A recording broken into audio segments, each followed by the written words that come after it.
Hello you guys, welcome back to DIY Dreams, and this is 4 tips and tricks that you need to know when planting a garden.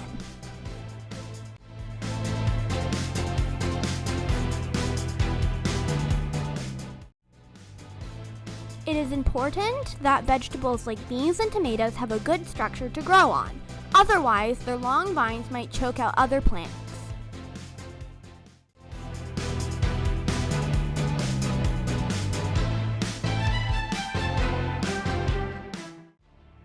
If you hate weeding, fear no more. Before putting soil on your garden, you can put cardboard underneath, stopping weeds from getting through.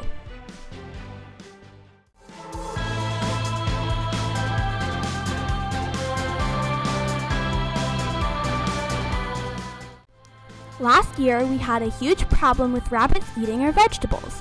We discovered that rabbits aren't fond of peppermint, so we started putting the extract in the water when watering our gardens. And now, bunnies don't eat our crops!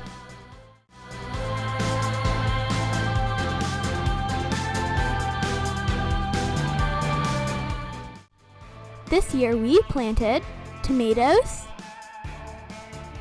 carrots, and basil. We also planted other things like cucumbers and beans. I'd also like to note that the spray that we put on our vegetables doesn't harm the rabbits. Thanks for watching. Make sure to subscribe, it really helps the channel out. Now, till next time, bye guys!